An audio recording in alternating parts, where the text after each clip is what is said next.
Up yours, woke moralists. We'll see who cancels who. My anus is bleeding! He can't sit down.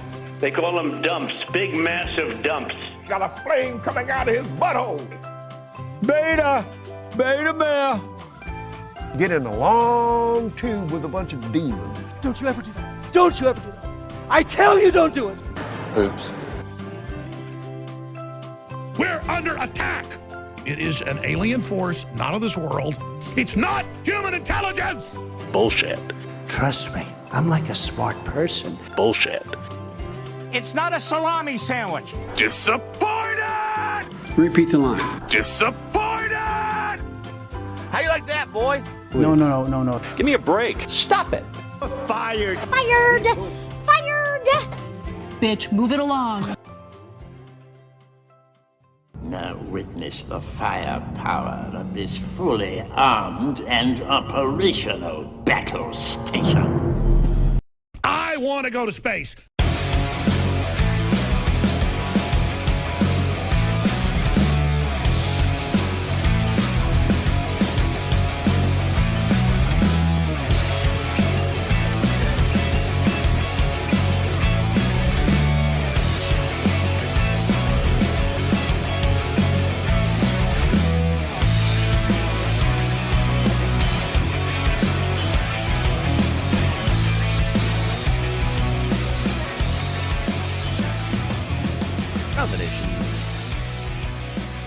Nation, it's Tuesday. Welcome. Got a good show for you all today.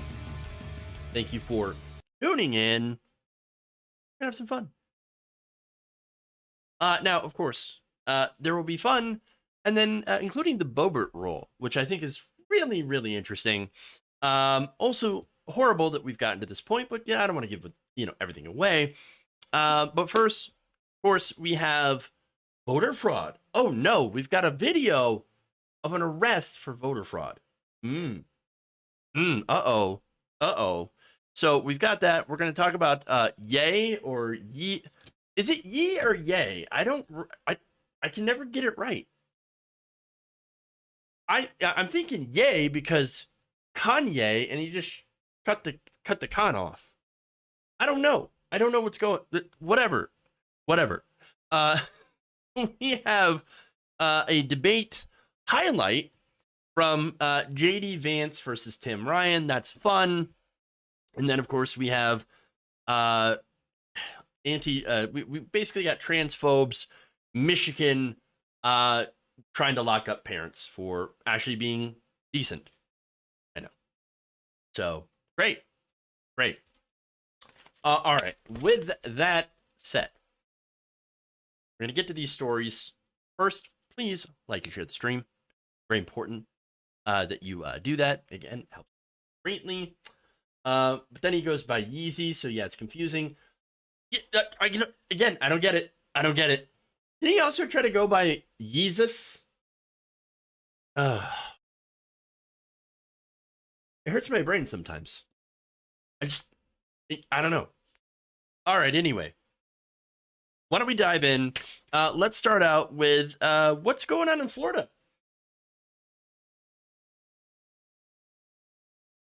They're stopping crime.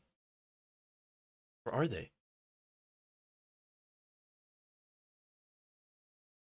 On Tuesday, the Tampa Bay Times released body camera footage of local police carrying out the arrest of Ron DeSantis considers to be a very dangerous criminal. Now, I'm going to first, ask these questions, and you can kind of, keep them in your head as you're watching the video. What unspeakable crime is this man guilty of? Is he guilty of murder? Guilty of armed robbery? What kind of horrible crime will necessitate his arrest? Apparently, I guess you have a warrant? For what? I'm not sure. For voter stuff, man. For voters. It's what it is.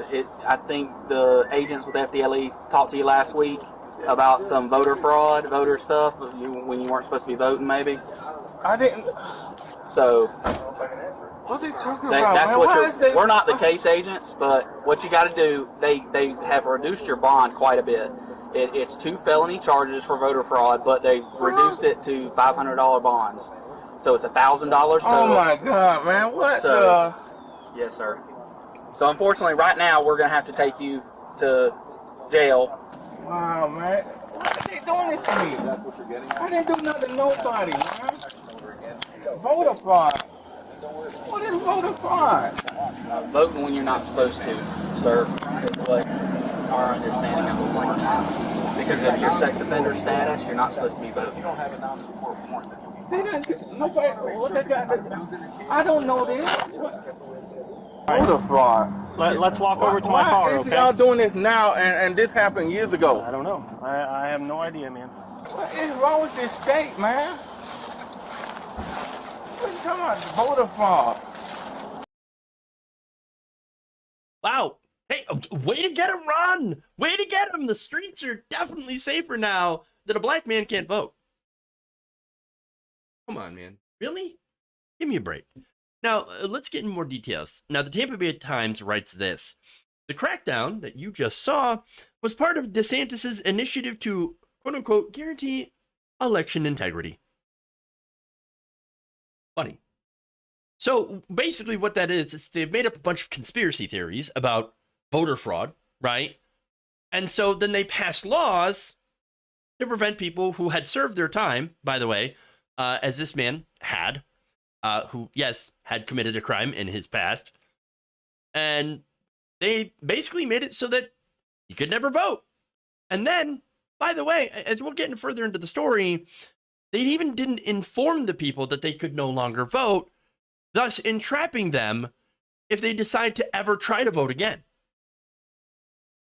So now, again, Republicans have been spreading these nonsense conspiracy theories about the 2020 election being stolen, even though I think Trump won Florida. And look, it resulted in 20 arrests. DeSantis back in August championed these. It's like, oh, we're going after the real fraud. Let me tell you what. Yeah, we're really taking on the fraud. We're making Florida a safer state. You will be insulated from the effects of a black man daring to go to the polls. Great. So look, again, Mr. Patterson, that's the man who was getting arrested. He voted even though he was on the sex offender registry for a previous crime. Okay, that's what happens. So now the thing is, there's a little bit of nuance here. And so there's been a lot of confusion about this. So now Florida recently passed in 2018 Amendment 4. Amendment 4 was passed overwhelmingly by the people of Florida, the voters. And what it did is that it gave hundreds of thousands of people their voting rights back. These are people that were permanently disenfranchised by a prior conviction. So now there is some things that were not excused by this. Murder and sex offenses were not part of this. So technically, under that law, yeah, he is not able to vote. But did he know about that? Oh, we'll get to that. Now, Republicans, by the way, watered down this thing that was approved by the voters. So they took this initiative and they said, we're going to make it even more restrictive. We're going to require rehabilitated ex-convicts to pay back all fines and fees, even those that were not part of their initial sentence before they would be allowed to get their voting rights back. So again, this is very clear case of them trying to make sure that black people don't vote. So now he wasn't able to vote. And the other question is, well, how are you supposed to know that?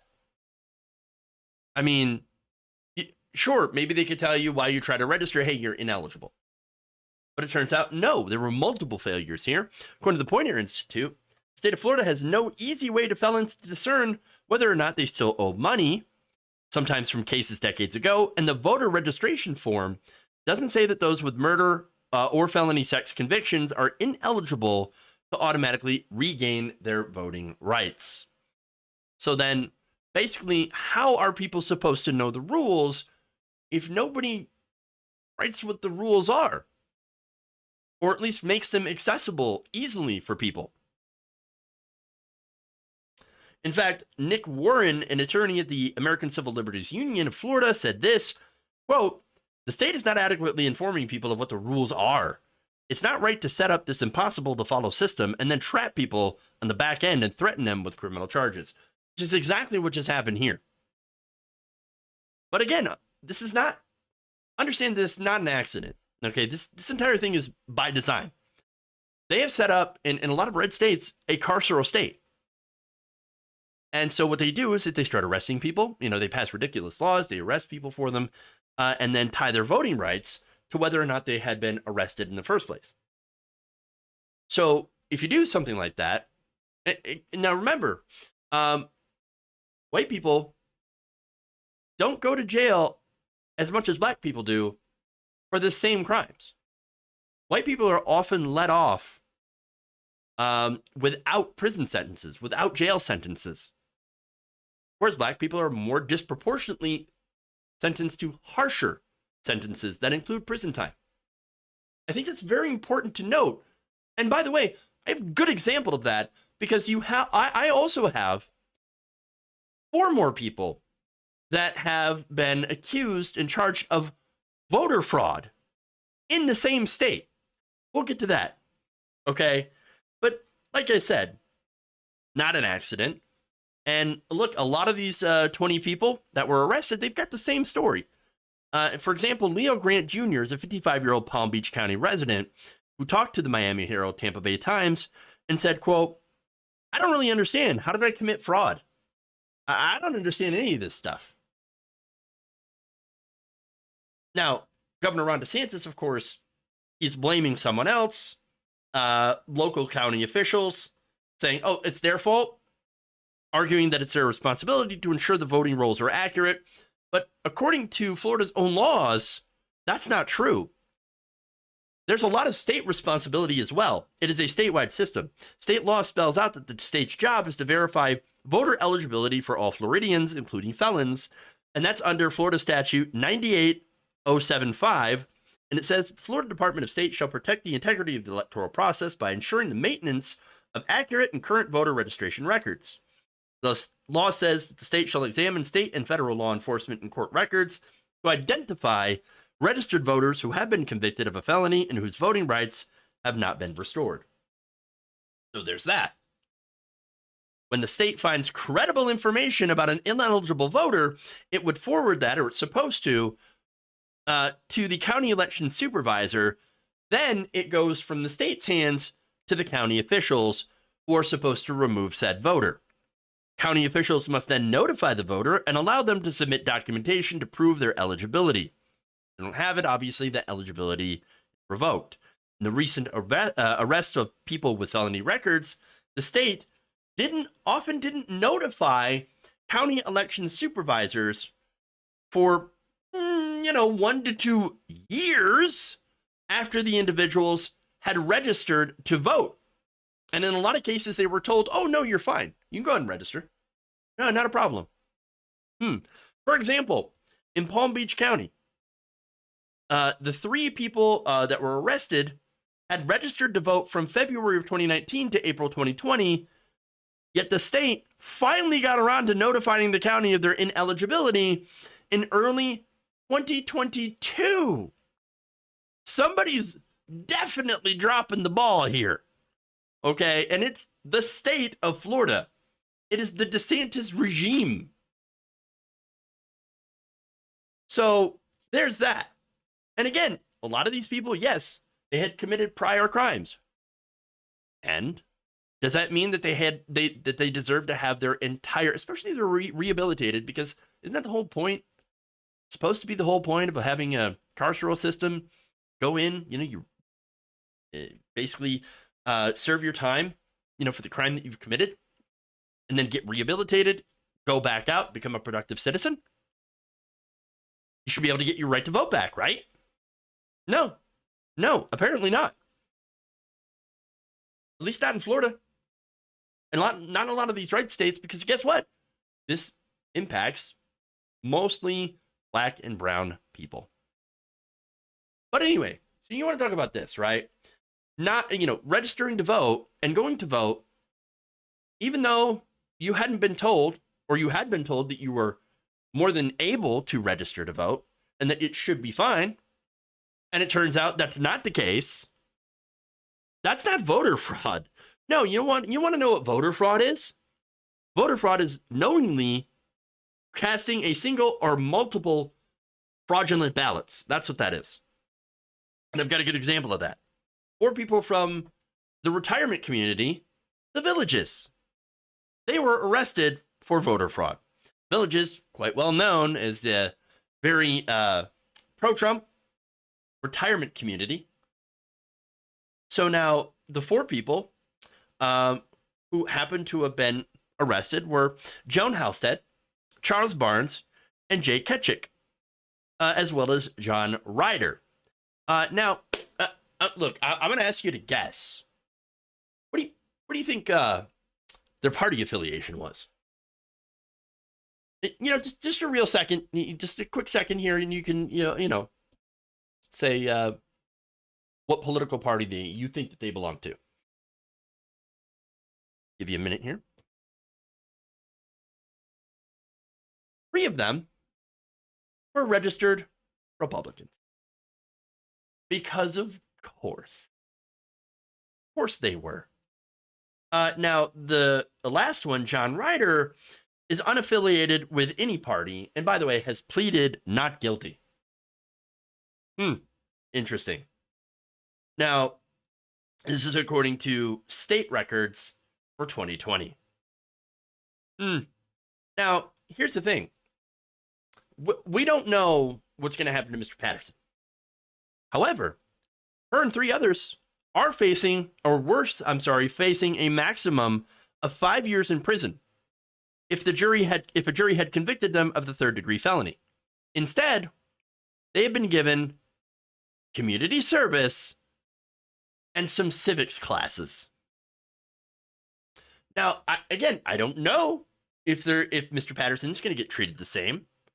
We're going to have to see. But something tells me that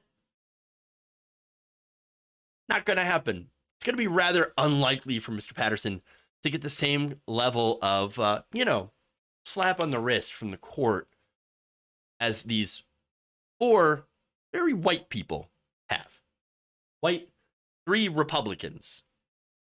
So, okay. Go to Bobert.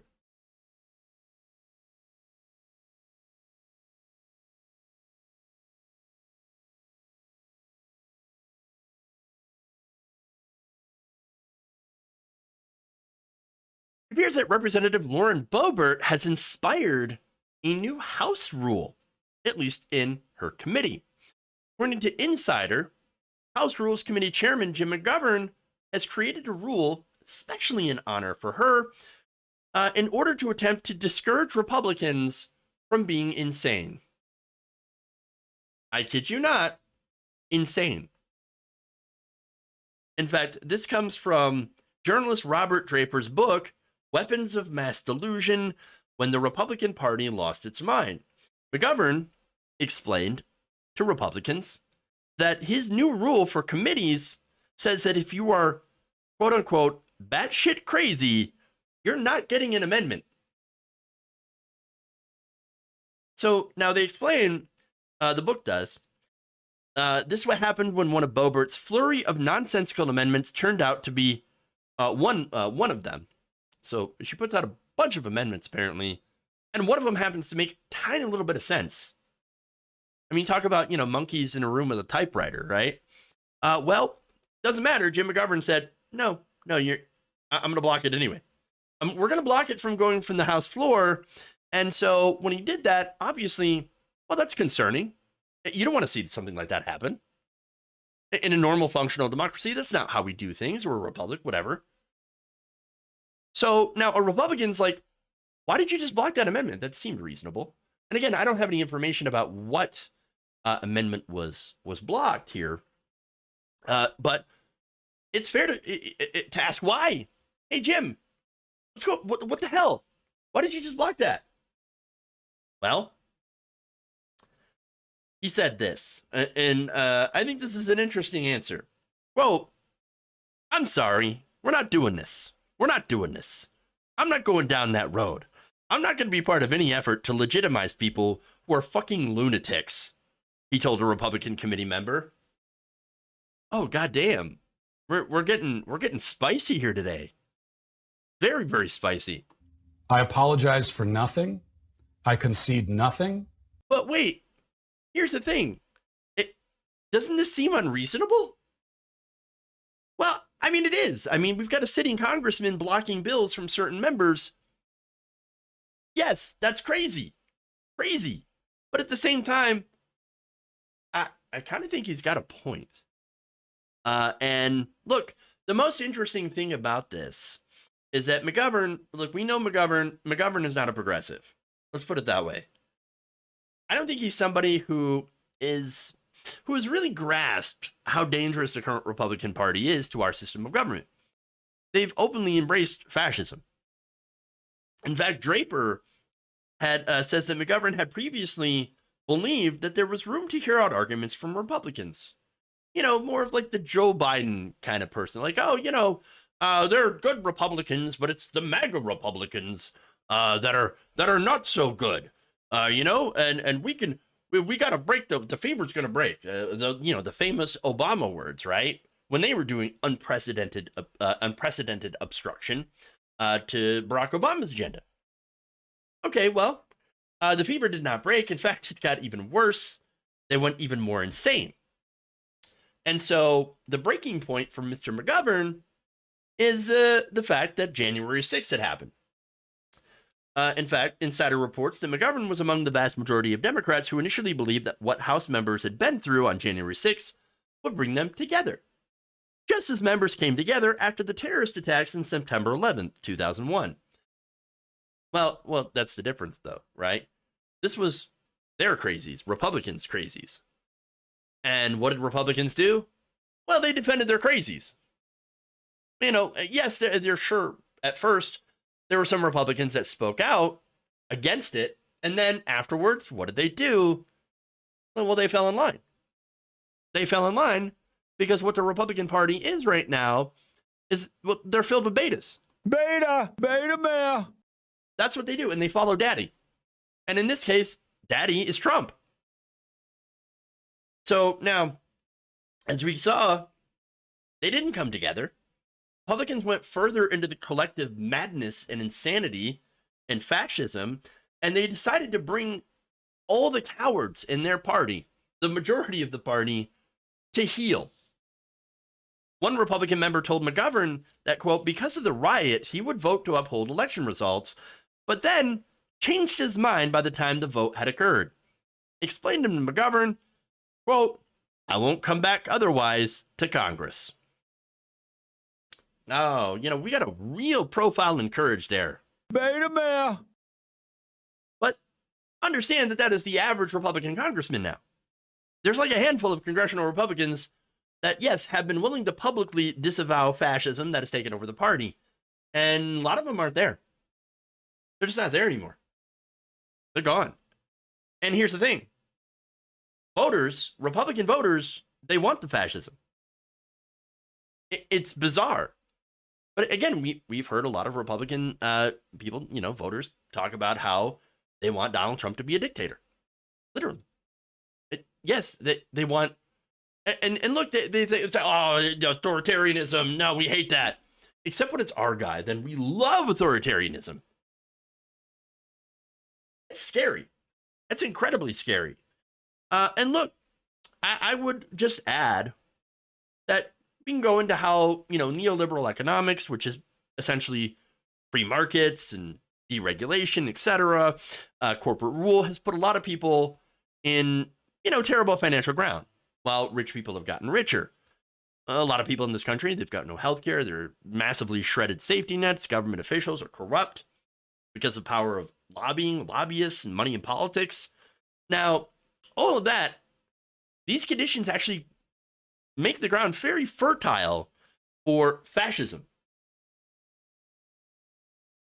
And so you have authoritarian demagogues that will come up, and Donald Trump was one of them. He rose up in the Republican Party, Donkey Konged everybody in the head, and said, "Don't worry, I'm gonna save all your problems. It's me. I'm gonna make America great again." Okay. Well, I mean, look, yeah, if you're somebody who has suffered economically in this country, well, then yeah, of course you'd want to make America great again. Yeah, it's not working for me. So you have this group of voters that does have some justification in their anger against the establishment, but at the same time have been fed a steady stream of lies, fabrications, demagoguery, racism, hatred, etc. And all of this, by the way, this misinformation is boosted by algorithms on social media, where, of course, outrage is one of the biggest things that, drive traffic.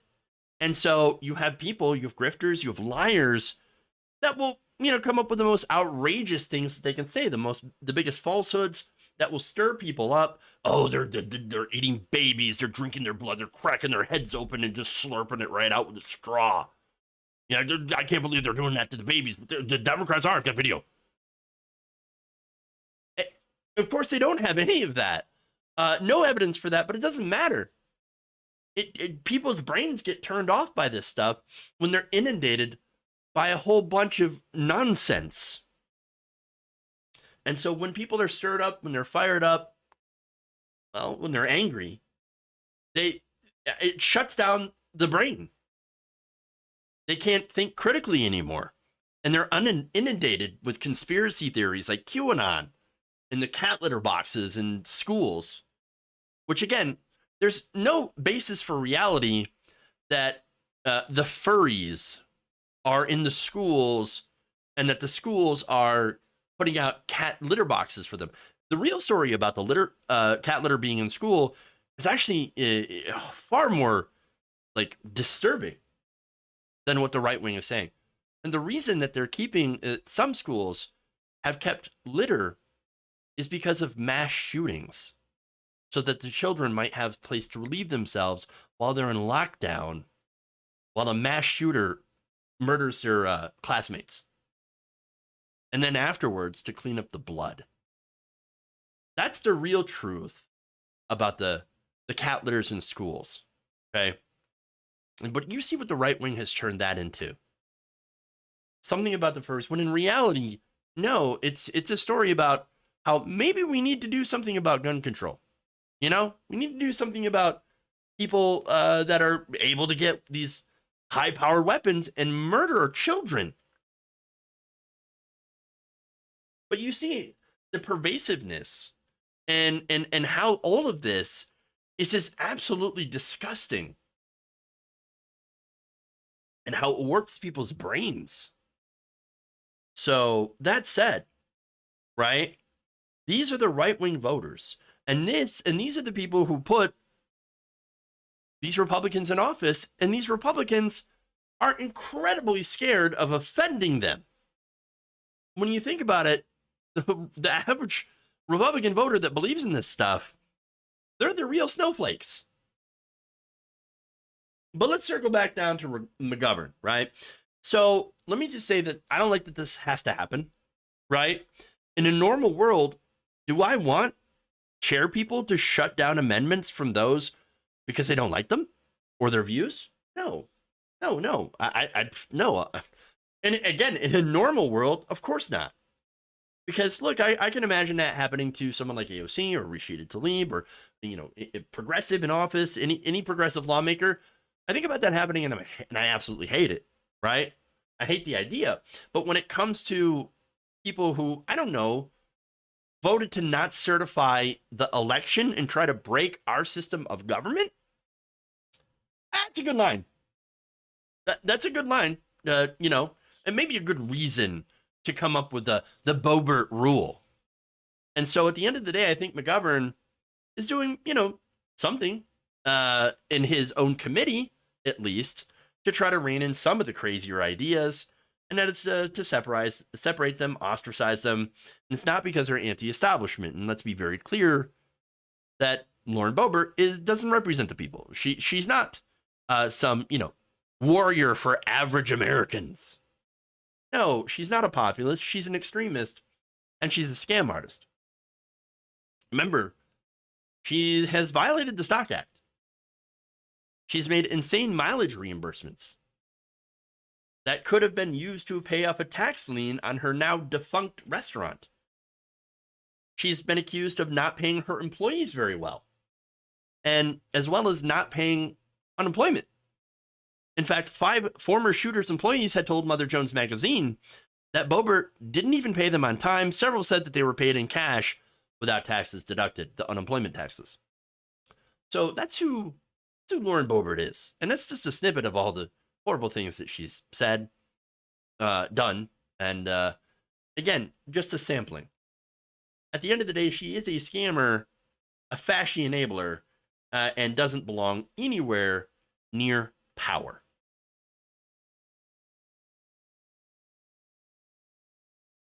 So, there's that. All right. I guess we're going to have to do the Kanye story. I remember litter being used to clean up when kids would get sick. It's always been used in schools. I mean, there's litter and there's sawdust. I remember sawdust. That was another thing.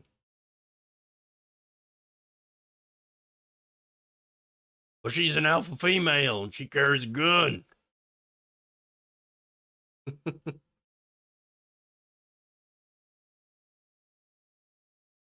Are females allowed to be alpha? Sorry. For some reason, I think that the right wing would look down on a rib being an apple or an alpha. Sorry, I keep saying apples. I don't know why.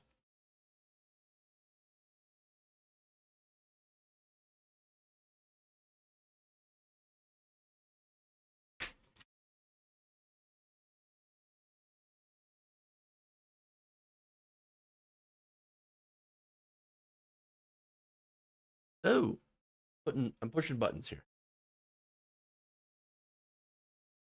Many, many, many buttons. The best buttons, greatest buttons.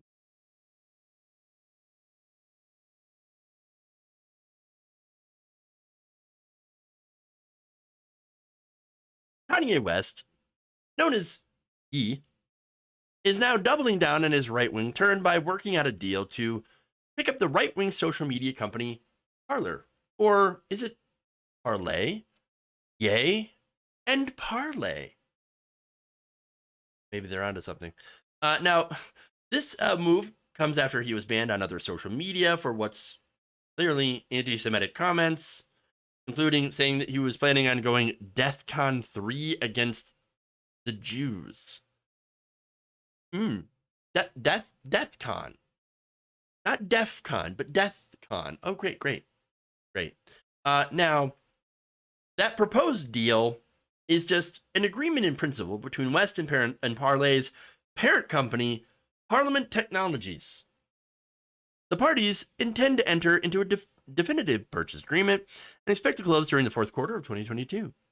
At that point, West will own Parler, or Parler, which will receive technical support from Parliament and rely on its private cloud data center infrastructure. Okay. So wait.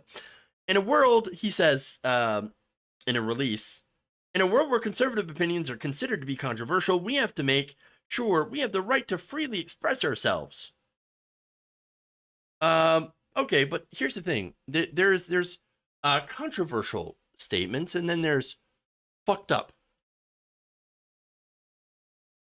Let me give you an example here of what he said in the Drink Champs podcast. He said, quote, "You just get used to being screwed by the Jewish media," saying that the Jewish media blocked me out. Jewish people have owned the black voice, whether it's through us wearing Ralph Lauren shirts, what? Or it's all of us being signed to a record label, or having a Jewish manager. or being signed to a Jewish basketball team, or doing a movie on a Jewish platform like Disney. Wow.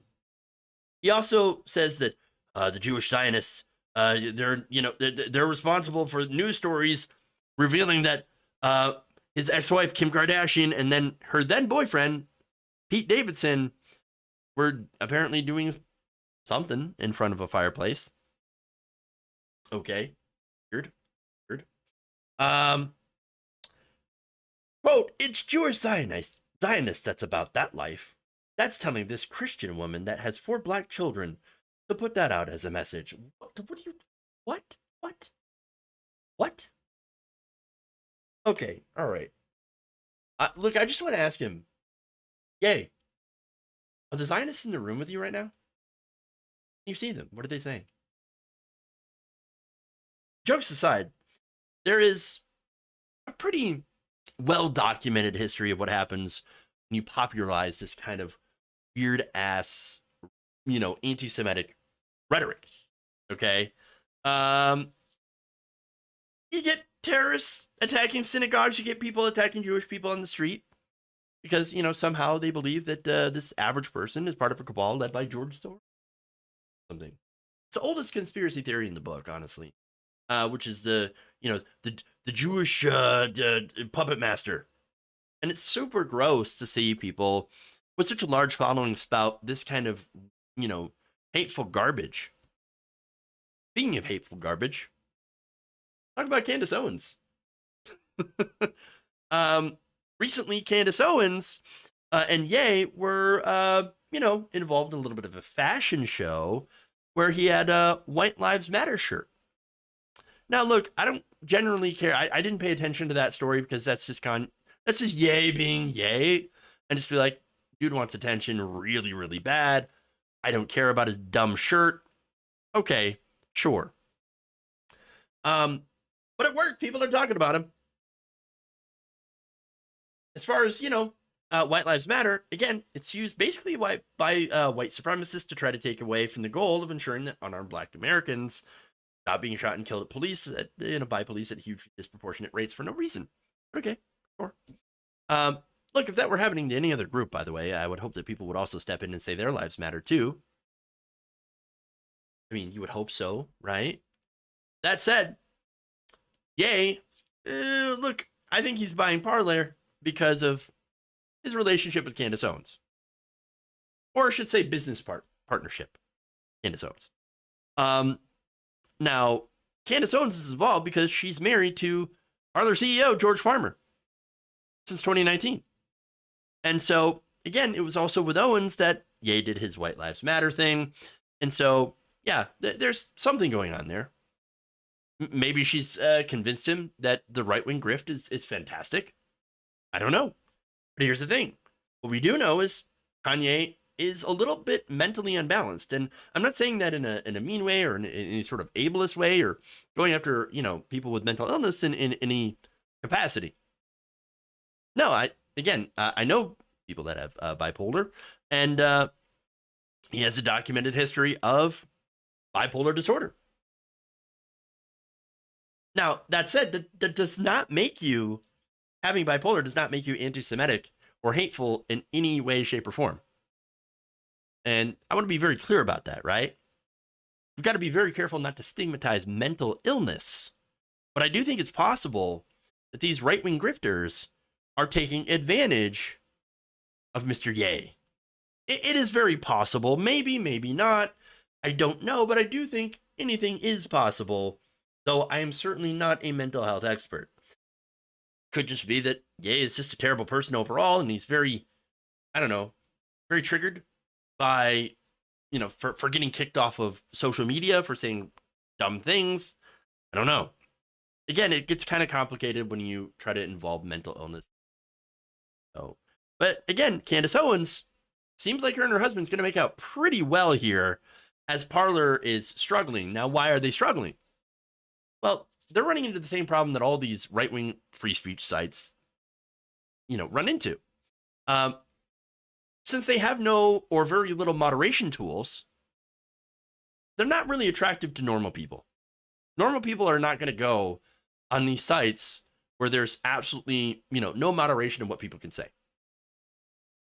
The average Facebook and Twitter user is spending their time, they're not talking about politics, they're talking about their sports team, talking about what they had for lunch. You know what I'm saying? Just talking about normal things. They're talking about the latest House of the Dragon episode. That's what they're doing. They're not talking about politics. They're not talking about any of the stuff that's you and I talk about, right? This is it's a niche interest.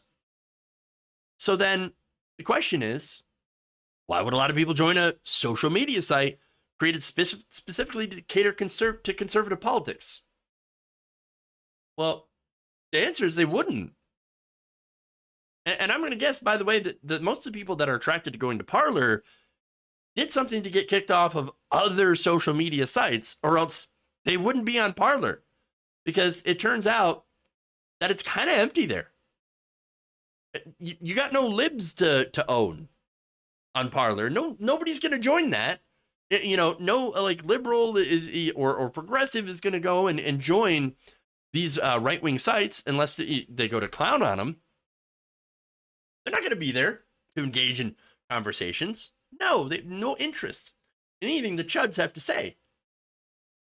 So they're not going to be there. So it's going to get boring. It's going to end up being just a gigantic right-wing circle jerk. That's not fun. That's why these sites keep failing. It's just creating a hugely insular community that just gets more and more extreme as time goes on, because they keep coming up with more and more extreme ideas with absolutely no moderation and no pushback. So, oh, by the way, and the other fun thing about that is that a lot of these right-wing so-called free speech sites, if you do join as somebody who does not agree with the hive mind, you will get banned. Very, very likely if you challenge them. I think True Social that if you make fun of Trump or any of the people who, are employed by True Social, you're going to get kicked out. You're going to get banned. So much for free speech. No, their real version of free speech is just they want to go and they want to say the N-word. They want to say a bunch of horrible things and never face any sort of personal consequences for them. Hey, if you want to spend money on that, yay. But go ahead. It's your money. Go ahead and burn right through it and have it go right into Candace Owens' pocket. Whatever. Just don't be surprised when it fails. Truth, essential.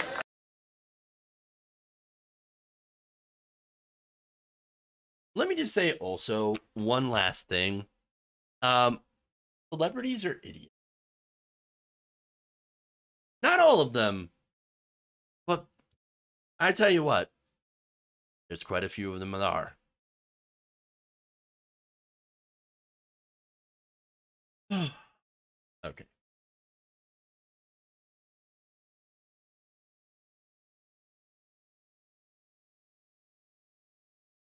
Can we expect a Ye to try to pull a Musk over Parlor? I'm already expecting him to start whining about the rampant bots.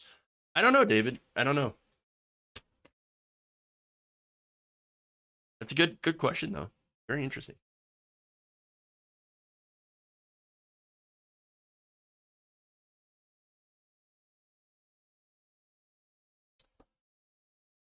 During Monday's Republican debate for a Senate seat in Ohio, J.D. Vance was called out by his opponent, Representative Tim Ryan, for lying about his praise for conspiracy theorist Alex Jones. Take a look. This is the highest office you could get in this country except for president. And he's running around backing these extremists, the most extreme people in the country, a guy who denied Sandy Hook. He's like, he's credible. Thank you, Congressman. I mean, you don't have to, it's maddening. This is a complete fabrication. I never JD, you're said on that, Tim. tape, brother. You're on tape, man. I never said that, Tim. Go and run the tape and find out exactly what I said. It'll be like 30 minutes and we're all going to know you're lying. Actually, I think it took less than 30 minutes for people to figure out that you were lying. And to, by the way, pull up the receipts. For one, well, you have this tweet. Alex Jones is a far more reputable source of information than Rachel Maddow. One of them is censored by the regime, the other promoted by it. Regime is YouTube the regime? I think YouTube's a private corporation. What the hell is JD Vance talking about? These companies are not controlled by the government. These are private corporations, and they decided, yeah, Alex Jones, the advertisers are really mad at me for promoting, his content, which, by the way, before he was banned off, YouTube, Alex Jones had a massive show, had a massive following, and brought in a lot of ad revenue. And then, well, advertisers started to notice the things that Alex Jones was saying, and we're like, oh God, no, abort, pull it back. We don't want to be associated with Alex Jones. We don't want to be associated with insane people, because it turns out that that's bad for our business model. So you have to understand something about advertisers on YouTube. They're very conservative, not politically conservative. They're just very brand safe. So what we're talking about here is private corporations pressuring another private corporation to pull certain, or at least pull ads off certain channels that put out what they consider to be, and what I would agree is very questionable conspiratorial content. That's what that whole thing was about. This is corporations saying, we don't want the bad PR related to having our ads being played on Alex Jones' program. And then, of course, when there was, more the Sandy Hook stuff, that's when Alex Jones was finally booted from the platform, when he became a headache for these giant companies. So let's be fair, that's what actually happened.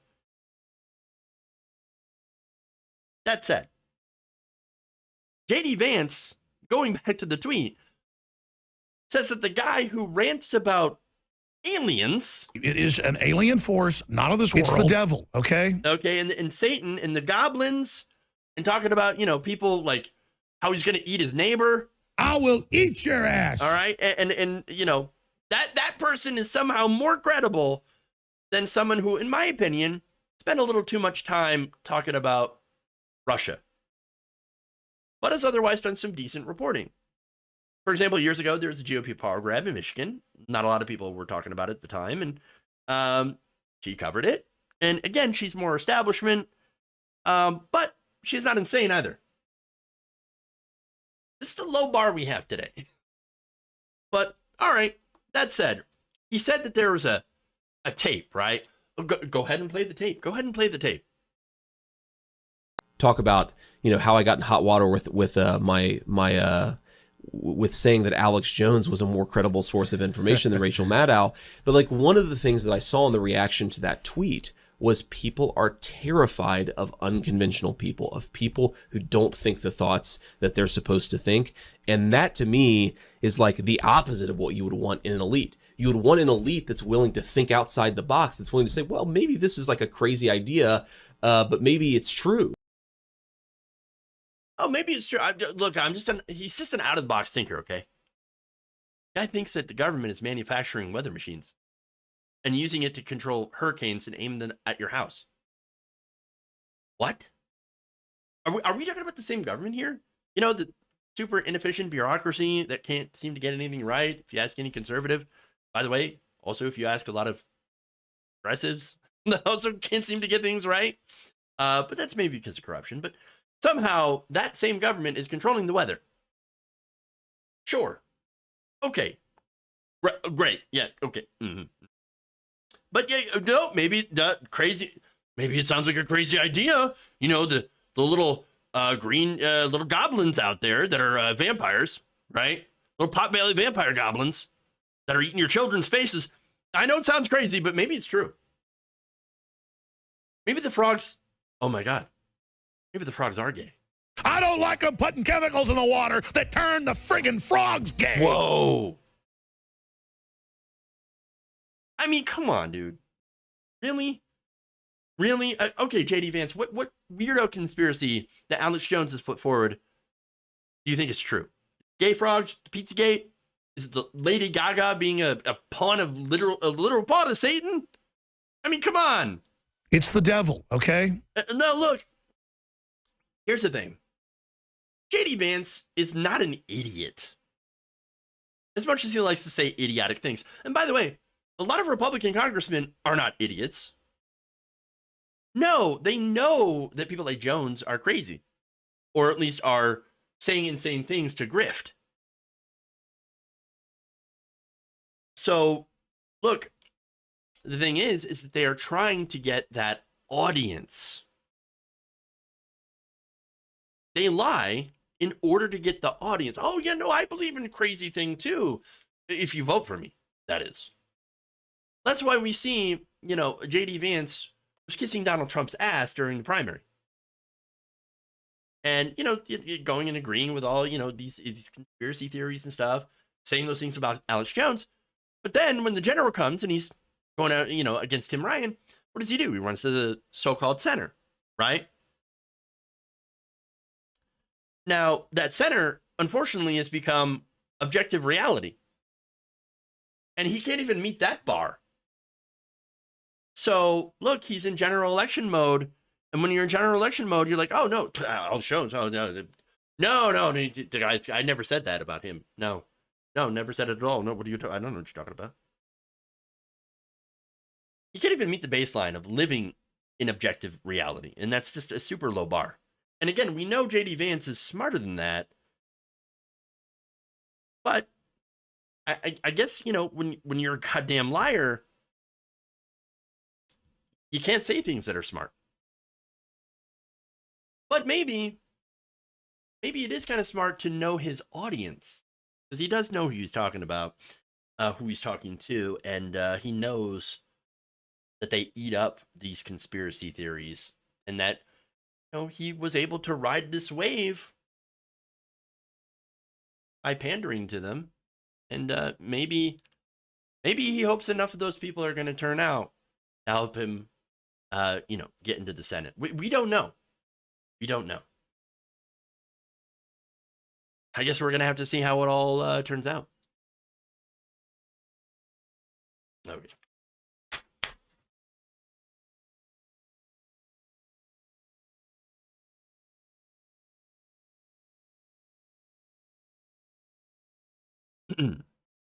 One last thing.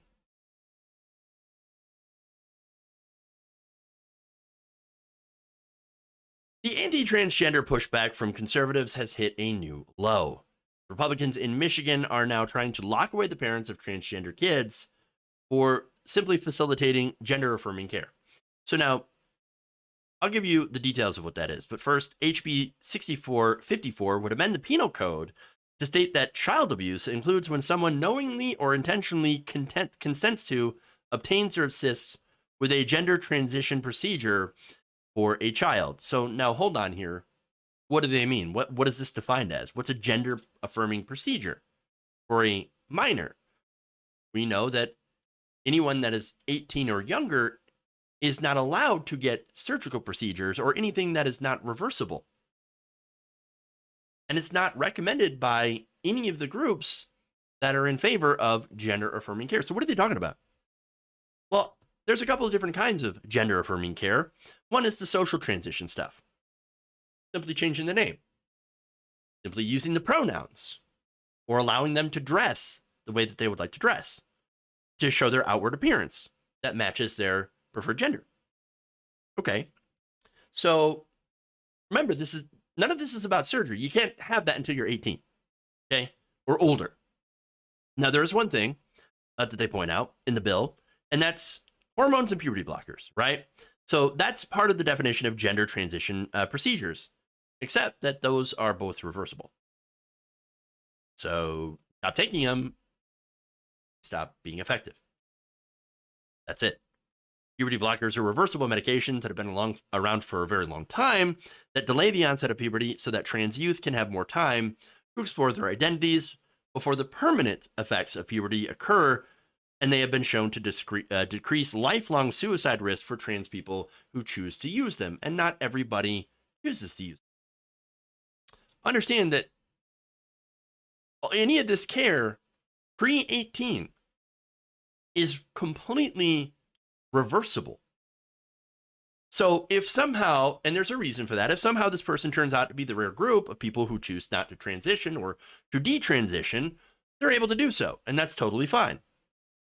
Now, that said, there are statistics that I've seen about people who detransition, and we find that, or they do, that the social pressures are actually one of the most common reasons for people to not go through a gender transition. In fact, in an analysis involving about 27,715 transgender adults in the United States, 17,151 participants reported that they had ever pursued gender affirming or affirmation, broadly defined. Of these, 2,242, about 13.1%, reported a history of detransition. So, okay, hey, that's a significant number. That's a real number. Of those who had detransitioned, 82.5% of them reported at least one external driving factor. And those that are frequently discussed are pressure from family and societal stigma.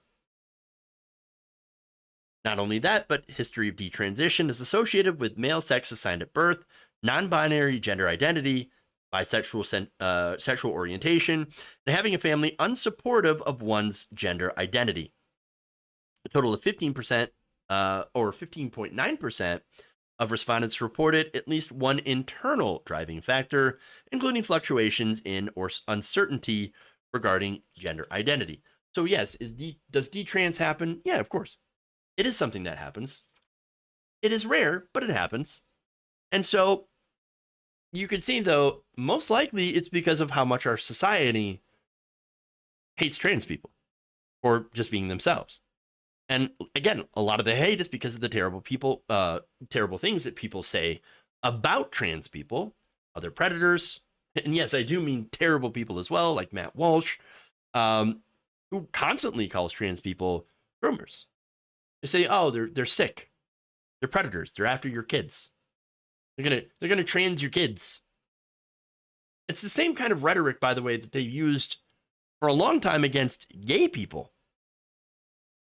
So now they've just basically, and look, years ago, like a decade ago, was anybody talking about trans people on the right? No, they're talking about gay people, and they're saying the exact same damn things against gay people. Now, well, it's become unacceptable to say these things about gay people, although there are certainly conservatives, and I've showed you before, that do say these things. And so now their main target is trans people, and specifically trans children, to try to force them back into the closet. Now, State Representative Bo LaFave, who is not my fave, by the way, is one of the lawmakers who introduced this bill. He told The Hill this, quote, "People are abusing these children. The idea that we would be making potentially life-altering changes to 11, 12, 13, 14, 15-year-old kids when it is illegal for them to have sex is insane. I mean, they're not responsible enough to smoke a cigarette until they're 21. Well, nobody's making life-altering changes or that are permanent. Nobody's doing that. And by the way, why the conflation between gender and sex? Sex and gender are different. Yeah, I tend to think of the most simplest, sex being the bits between your legs, right? Gender is how you present yourself in your daily living. And by the way, if you don't think that is important, think about all the things that, the way that you were perceived by society as a result of being a certain gender. You ask women their experiences, as a man, you're going to find out that they have vastly different experiences than someone like me, who is a cis male. Okay? So this moron is conflating two different but related things, because there is relation, by the way. So now it's also ironic in a couple of different ways. For one, this is a party that at least was pretty okay with child marriage. I mean, in Tennessee, they had passed it, and then after outrage, they decided to outlaw it again. But they've also been in support of things like child labor, child soldiers. It's, you know, they're also not a fan of children making decisions of what gender they identify as, but they're fine with all that other stuff. Really? And again, going back to Matt Walsh, how he's talking about how 15-year-olds are so fertile. 15, 16-year-olds, incredibly fertile. Why? Why are you talking about that? That's a really, really weird conversation to have. Very strange. Now, what's worse is that these are also people that consider themselves the party of freedom, wanting to lock up parents for actually, I don't know, supporting their transgender kid to get them affirming care. But see, they want them shoved so far back into the closet. They really do. And of course, the big issue with that is you end up having high suicidal ideation among those groups that are forcibly shoved back into that closet. They'll take their own lives. But the right wing would rather have them off themselves than to be, you know, someone who lives their truth. In fact, Equality Michigan Executive Director Aaron Knott said in a statement, quote, "Gender-affirming care is medically necessary and life-saving care for transgender youth. Medical decisions belong to trans youth, their parents, and their doctors." It's true. And one more irony here. Again, the right wing that does not want, famously, to have government get between you and your doctor. That's what that's the whole Obamacare stuff, right? They seem to really want to insert themselves between, well, people and their doctor. Women, for example, when it comes to reproductive care. And now, in this case, transgender people, between parents, the children, and their doctors. All the major medical associations support gender-affirming care. It's all around the world. And, you know, I'm thinking that maybe those people know a little bit more, a little bit better than those who can't seem to understand how pregnancies actually work. And an example is, by the way, going back to Todd Aiken, who said, oh, if it's a legitimate rape, then the body has a way of shutting that whole thing down. No, that's not how it works. They have literally no idea. Should that bill pass, Michigan would become the second state to make gender-affirming care a felony after Alabama. Michigan, my state, my home. What are you doing? Don't become like Alabama. Seriously. They're also saying that Whitmer has drag queens in every school. No, that'd be great. Sadly, no. Okay. Yeah, show the evidence. Like the cat boxes, right? All right.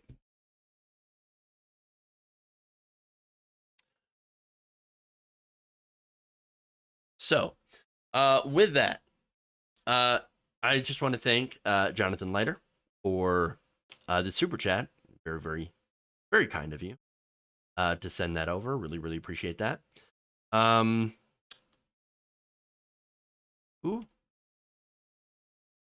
Twitch here. Twitch, thank you, Kaylee Fox, for resubbing for a month to tier 1. Appreciate that. For 5 months. And Chipper Drool and PA, thank you for resubbing for a month to tier 1. Appreciate that. Almost 2 years. Hey, that's amazing. Awesome, awesome. Okay. So, like I said, with that, we're going to head out. Thank you all for going around the nation meet today. Please like our page, Facebook, follow all that content we put up on our channels. All right, everybody. Thank you all. Have a great day, a great evening, and we'll see you back here tomorrow. Love you all. And remember, change begins with you. Good night.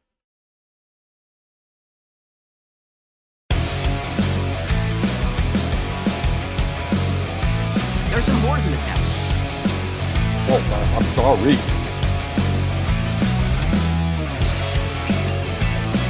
I will eat your ass.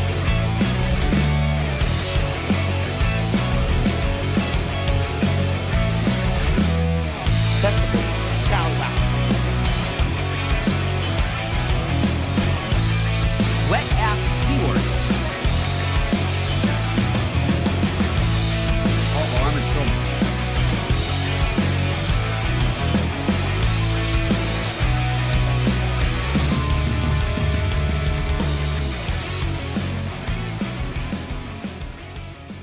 Obama. They're kicking me out the door.